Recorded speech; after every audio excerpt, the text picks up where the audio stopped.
Hello, family. Welcome to my go-to shoe, Faith, Hope, and Love, a journey through loss, live on, strengthen soul.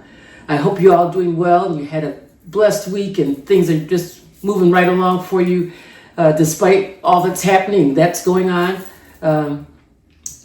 All is still well. All is still well. The one thing what we're going to talk about today, I had mentioned it few months back that I wanted to start talking about the 7 stages of grief.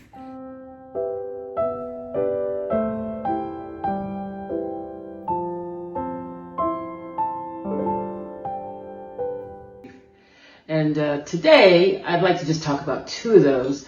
But before we get into the 2 stages, excuse me, my allergies are a mess. So I apologize if I have to clear my throat. I've actually done a couple different segments and I still keep getting the same thing. So we've got to get this done. So I'm just going to keep moving forward.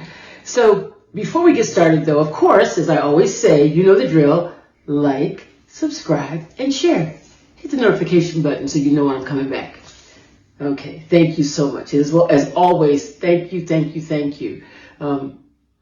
If you've made comments, I probably haven't responded because I'm having a little trouble with where this video is residing. I was having some challenges, so I'm working on that, and it's in the right place so that I can see it and make my comments and respond to you all.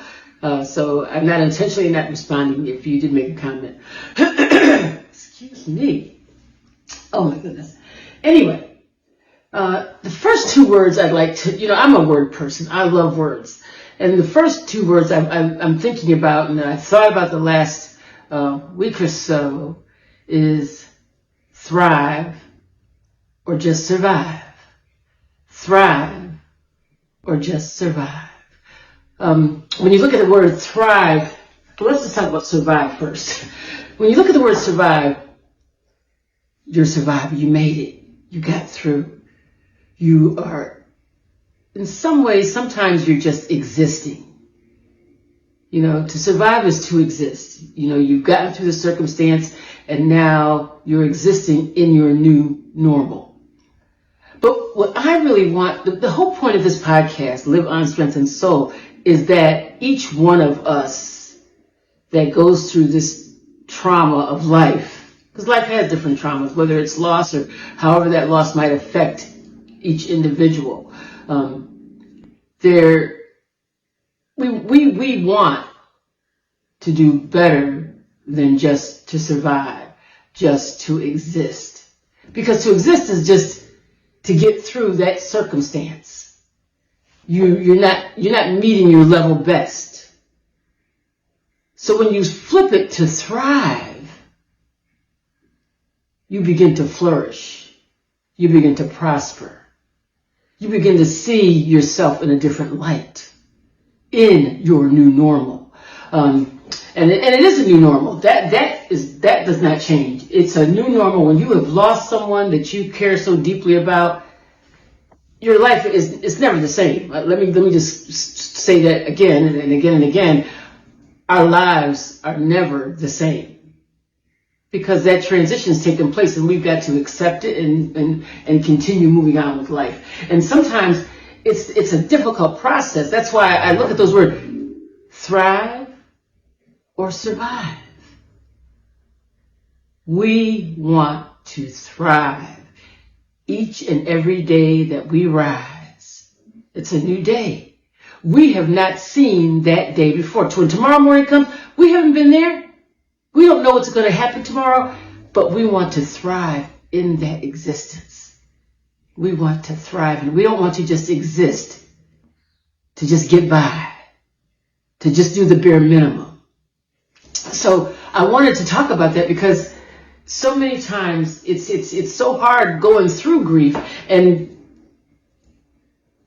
that's why I call this my go-to shoe, Faith, Hope, and Love. Because the ways we get through it is through our faith,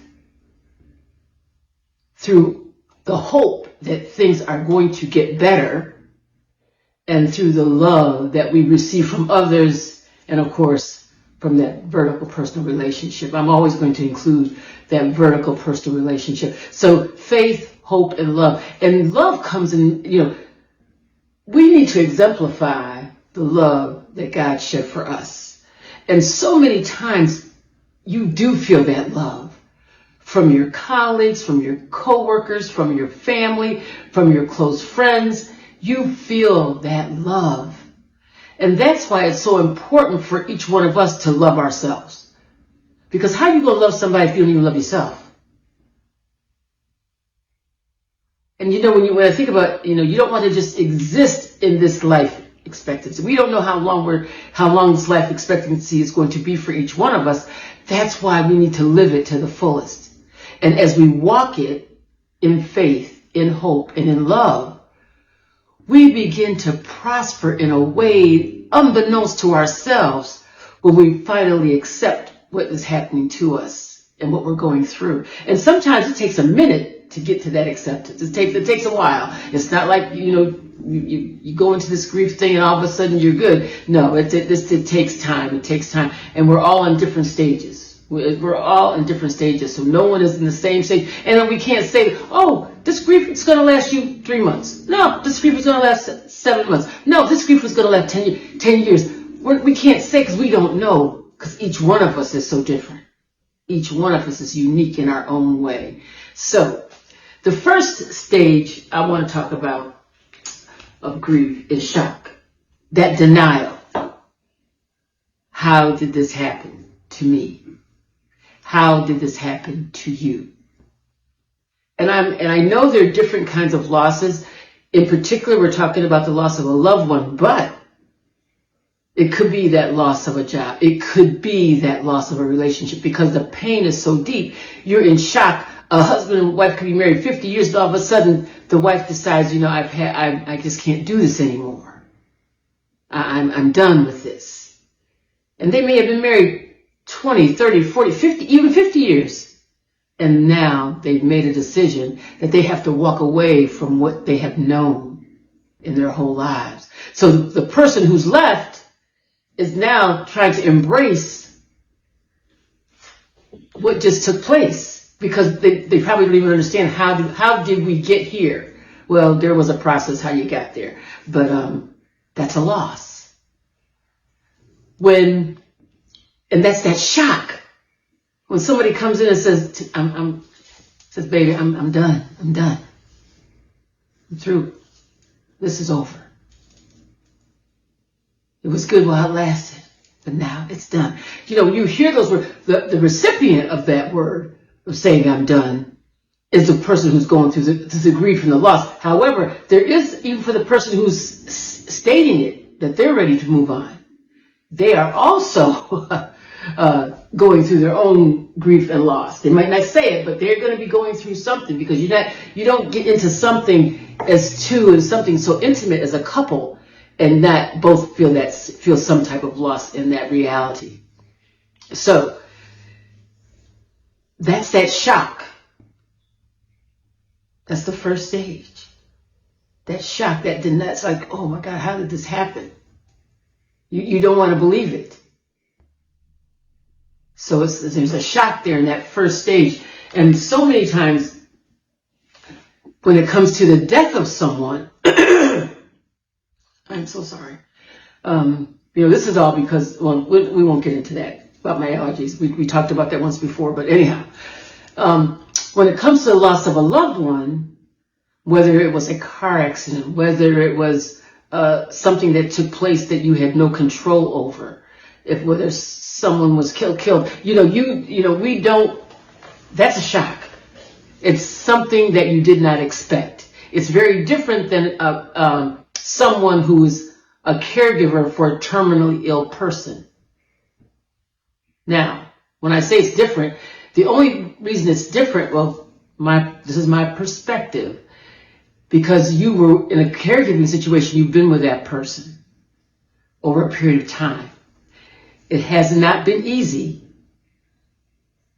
but there's an expectation that eventually that person is not going to be here.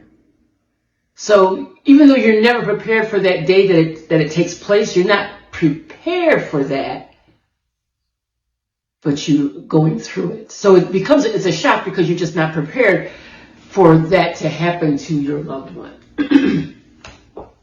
So there's that terminally ill person who is been transitioning over a period of time, and all of a sudden they may have done really well. All of a sudden they had a spark of energy and they're saying some things and stuff. It's like, oh my goodness, they're getting well.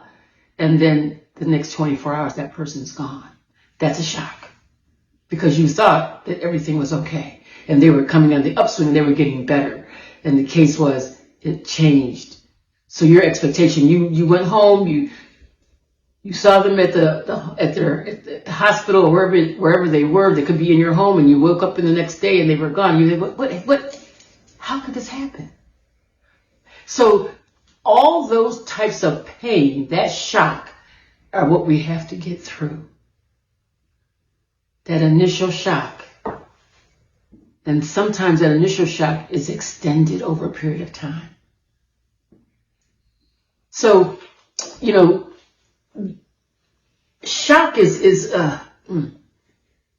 it's tough because when you hear something that's taken place, excuse me, when you hear bad news, it's like you don't even want to process it. You don't want to even process what you're hearing. And when I talk about thrive or just survive, that doesn't happen initially. You don't think about thriving when you first hear this news. You don't even think, you do think about how are you going to survive this. That is the word that you first think about. Might not be your first word, but it's a thought that comes into you. How am I going to get through this? How did this happen to me? All types of thoughts come in your head, and that is not an easy task to even think about some of these things that begin to take place in your mind as you're going through. And this brings me to the reason why the reason why I really wanted to have this podcast is because we are still here. And I say it all the time, but it's so important that we learn to live through this process and learn to flourish as we go through. Learn to flourish as we go through. Learn to prosper. Learn to accept some good things that are coming our way. Sometimes people don't want to accept some good things that are happening because they want to stay in that pain because they may feel guilty for whatever the reason might be. They feel different emotions. But we're just going to kind of stay right where the word shock is. S-H-O-C-K. Shock. Because, the 7 stages, there's so many, those 7 stages, it's not like you hear the bad news and in 24 hours, 48 hours, 7 days, 3 weeks, that shock may be with an individual for a period of time. And because we're all individuals and we're all very different, we don't know what that time is for each person. We really don't.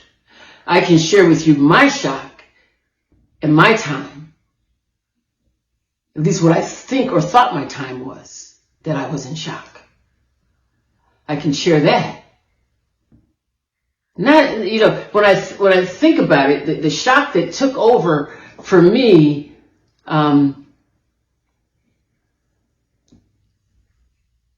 you wake up the next morning and it's like you want this bad dream to be over. And you want to wake up and remember the way it once was. But then you know that the words that you just heard are real and the shock does exist. But I want us to come out of this thing And not necessarily come out of it completely, but to journey through in it and watch God take care of us. So tonight, I guess I'm only going to get through shock. We're only going to get through shock this evening because I want us to kind of think about the shock and what it does for us. And when we hear that bad news, how we respond. And it's okay to respond whichever way it comes out in whoever you are. But what I want you to also think about is thrive or survive. Thrive, flourish, and prosper, or survive and just exist. See how you can take either or. You make a choice. Because pain is real. Pain is real. Pain is real. But life, even the good part of life, when everything is going well, causes pain. Not as deep as the pain of the loss of a loved one or the loss of a relationship, but it causes pain. Life just does. Little things that happen. Sometimes when you lose that job, you think the world has come to an end. Little did you know, it could be that now you will begin to really live and your world will just begin. Think about that. Anyway, I wanted to stop by tonight and just share that with you because I don't want to bypass the 7 stages of grief and how I perceive them. And I don't want to rush through them, but I wanted to talk to you about the very first stage of grief. And the stages of grief were written by Kubler-Ross. They were written several years ago. And the reason they were written is because they dealt with a lot of terminally ill patients and all that they went through. And they realized all these areas, all these stages that individuals who are left were going through. So, anyway. This conversation tonight, I know it's serious, but it's part of life. Life is a part of death, and death is a part of life. We need not be afraid of death, but we just have to learn to cope with every situation that we have in life. And as we cope, we begin to flourish because somebody needs you, and needs you. They need all of us so that they can flourish, so they can have purpose, so they can prosper through this life cycle. And that being said, I love y'all. I love y'all. Y'all are the absolute best. And I thank you so much for just stopping by and listening to me and walking this journey with me. Because we are all going to get through this together. And I want you all to prosper. I don't want anyone to get paralysis in this whole process where they just stop and don't move. We've got to move forward. So, don't forget to like, subscribe, and share. Hit the notification button so you know when I'm coming back. Love y'all. God bless you. God bless you. God bless you. May God continue to smile upon you. May He see the pain that you, not see, He knows the pain that you're in. He knows the good things about you that you feel good about. He knows all of that. So as I always say, let God do God and just follow the order. Love y'all. See you soon. Bye-bye.